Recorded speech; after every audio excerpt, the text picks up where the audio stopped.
Doom, doom, doom, doom. Doom, doom, doom, doom. Developer interviews. Hello, my name is Neil Ticktin. I'm the editor-in-chief and publisher of MacTech magazine, and these are the TUAW MacTech developer interviews talking about iOS 7 and, of course, OS 10 Mavericks and what that means to developers and ultimately what that means to you. So we're sitting here right now with Brian Greenstone. He's the head honcho of Pangea. Thank you for coming and joining us here. Absolutely.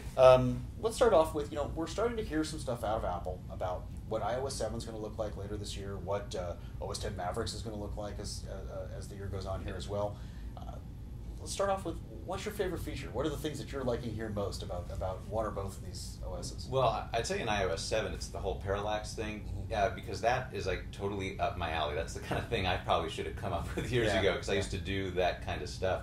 And so when I saw that, in the keynote, I was like, wow, I've done similar things in the past. That's very cool that they've actually got the performance to make that part of the actual UI now. It's a lot of calculations that people don't really necessarily realize how hard that is to do. So. And it'll be interesting to see, what that does with battery life too, if a lot of apps start using that, because I know that just from my experience with the gyroscope and all that, it's power drain, but I assume obviously it's not going to be a full-time, not every app is going to be constantly doing parallax, but it'll be interesting to see. That'll be pretty cool. Yeah. And then on the Maverick side, was there anything that really jumped out at you? The one thing that stuck out initially was that the new keychain in iCloud, so that it'll automatically generate really cryptic passwords and just remember them.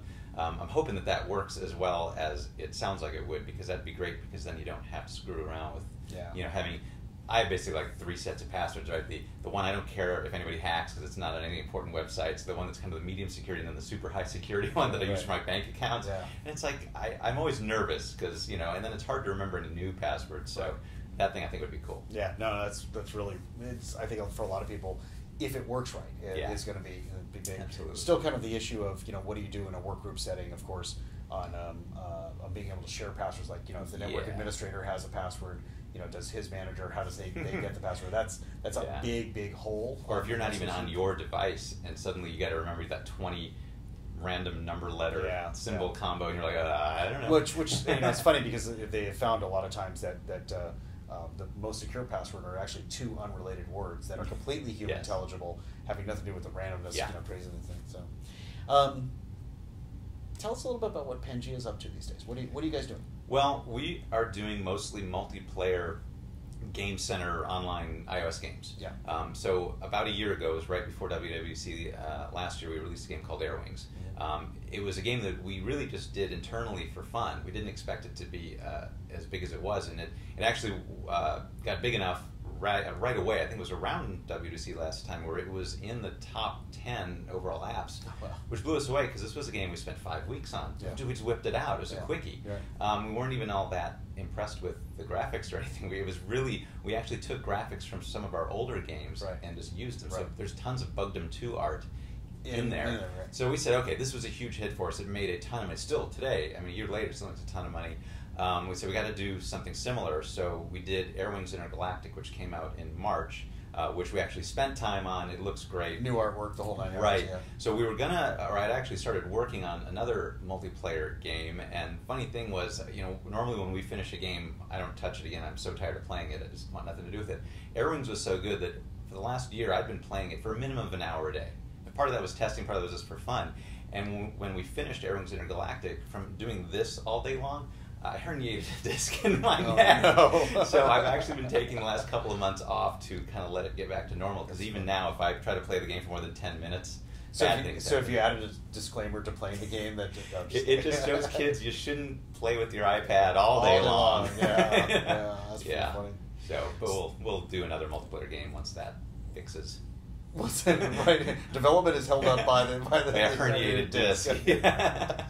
So, so Apple's been talking about obviously the iOS 7 side of things, and we're starting to see what some of the new features are going to be, some of the new APIs.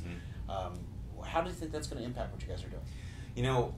Whenever there's a new version of any OS, people always ask that kind of question, and for game people like us, it always has a very minimal effect, because games tend to use mostly their own internal kind of stuff. Yeah, we don't use a lot of the iOS stuff. So Control Panel and Game Center are going to be like the places that you're really making sure that you're spending the right attention. Right. Game Center I don't know what they've done, if anything different. I hope that they just worked out a lot of the bugs. I'm keeping my fingers crossed because there are numerous issues with Game Center that have been driving us crazy since day one. Right. And every year, they clean it up a little more. So I'm hoping that we'll see some improvements there. That's right. But yeah, there's going to be overall stuff. The OS is just going to be generally faster. So hopefully that'll make the games faster. We'll see. Great. What else you want to tell us? Well, we celebrated our 25th anniversary earlier this year, which makes Pangea Software officially the oldest Apple game developer, or at least currently operating Apple game developer. And it's been a crazy, 25 years, and it's sad to look back to think I'm that old. Yeah. I think a lot of us are feeling that way these days. Yeah. So, yeah, absolutely. In my 20s, when I started this, I wouldn't have gotten a herniated disc. I could have worked for 12 hours straight and nothing would happen. Exactly. It's pretty funny. Well, Brian, thank you for coming by and joining us. You bet. Tell us a little bit about what you're doing and whatnot. Absolutely. My name's Neil Ticktin. These are the TUAW MacTech developer interviews talking about the new OSs that are coming out later on this year and how that impacts developers and how it impacts you. Thanks for watching.